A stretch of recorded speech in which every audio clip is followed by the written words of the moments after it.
आप तो सभापति जी खुद महिला है, ये मामला आप गंभीरता से सुनना।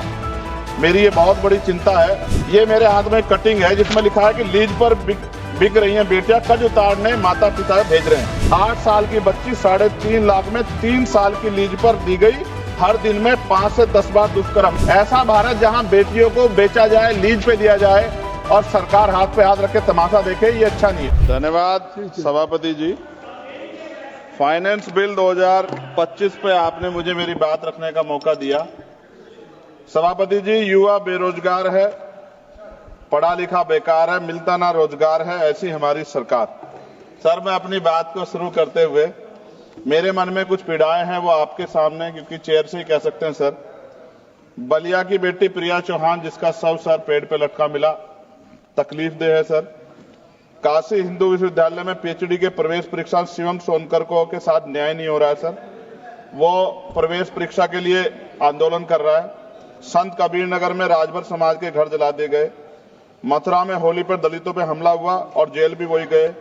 गोरखपुर में एक 13 साल के लड़के को मार दिया। आज उसके परिवार से बात हुई, उसकी मां तड़प रही थी। सर, और बिहार में मौलाना फिरोज को पुलिस ने पीटा। अब मैं सर अब बजट पे आता हूं। निजीकरण से आरक्षित वर्गों के लिए नौकरी के अवसर कम हो रहे हैं। सर, सरकार बताए कि राष्ट्रीय संपत्ति को बेचकर पूंजीपतियों को फायदा पहुंचाने की नीति कब बदलेगी।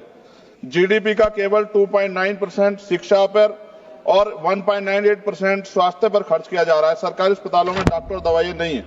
शिक्षा और स्वास्थ्य बजट पर जीडीपी का कम से कम 6% पैसा खर्च किया जाए।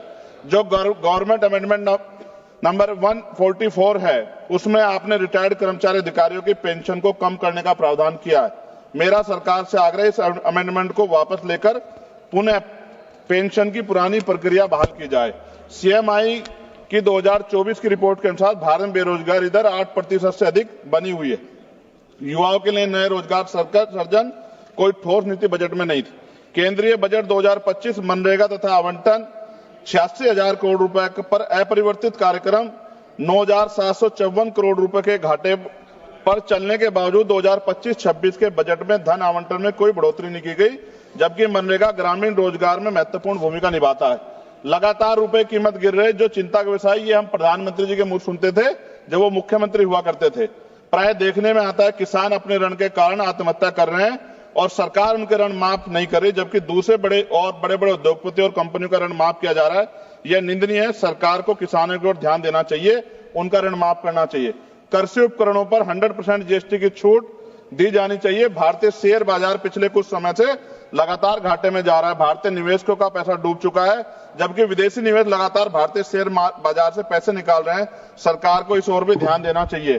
कोई भी कर्मचारी अपने कुल वेतन पर वर्ष के अंत में टैक्स चुकाता है, परंतु उसके बाद भी खरीदी गई वस्तु पर कर देना पड़ता है। इस प्रकार के दोहरे कराधान से उसकी आर्थिक अक्षति होती है। ये गलत है। सर, जब कोई आम आदमी कोई वाहन खरीदता है तो उसे जीएसटी सहित कई तरह के कर चुकाने पड़ते हैं, लेकिन जब वह उस वाहन को सड़क पर ले जाता है तो पुनः कर देना पड़ता है, जिससे आम आदमी की जेब पर सीधा असर पड़ता है। सरकारी स्कूलों में शिक्षा की स्थिति अत्यंत दयनीय है, जबकि दूसरी ओर निजी स्कूलों में शिक्षा इतनी महंगी हो गई है कि गरीब बच्चों को महंगी फीस, किताबें, बैग और ड्रेस के कारण शिक्षा से वंचित होना पड़ रहा है।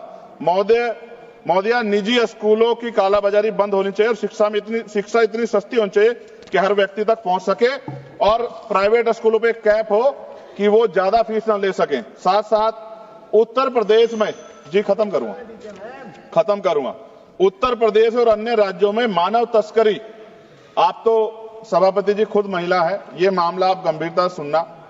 मेरी ये बहुत बड़ी चिंता है। उत्तर प्रदेश और अन्य राज्यों में मानव तस्करी के संगठित गिरोह सक्रिय हैं। जैसे उत्तर प्रदेश के सोनभद्र से अन्य राज्यों में लड़कियों को बेचा जा रहा है। राजस्थान में लीज पर बेटियों को बेचा जा रहा है।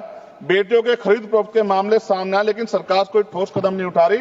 सरकार बताए कि मानव तस्करी रोकने के लिए बजट में विशेष प्रावधान क्यों नहीं किया गया। महिला सुरक्षा के लिए Nirbhaya fund, last page, Nirbhaya fund को पूरी राशि खर्च क्यों नहीं की जा रही है। फंड तो बना दिया निर्भया के नाम से, लेकिन खर्च नहीं करे। बेटियों की बिक्री रोकने के लिए राष्ट्रीय टास्क फोर्स का गठन किया जाना चाहिए। सभापति जी, ये मेरे हाथ में कटिंग है जिसमें लिखा है कि लीज पर बिक रही हैं बेटियां, कर्ज उतारने माता पिता भेज रहे हैं। एक इंपॉर्टेंट ये है, मैं पढ़ने के लिए 8 साल की बच्ची 3.5 लाख में 3 साल की लीज पर दी गई, हर दिन में 5 से 10 बार दुष्कर्म। ये झालावाड़ राजस्थान की है। ये भारत है, ऐसा भारत जहां बेटियों को बेचा जाए, लीज पे दिया जाए और सरकार हाथ पे हाथ रखे तमाशा देखे, ये अच्छा नहीं है। अंत में न्यायपालिका में SC ST OBC व अल्पसंख्यकों की संख्या बढ़ाने पर सरकार क्या कर रही है, इन्हीं सब बातों के साथ मैं अपनी बात को खत्म करता हूं। जय भीम, जय भारत। आपका बहुत बहुत धन्यवाद।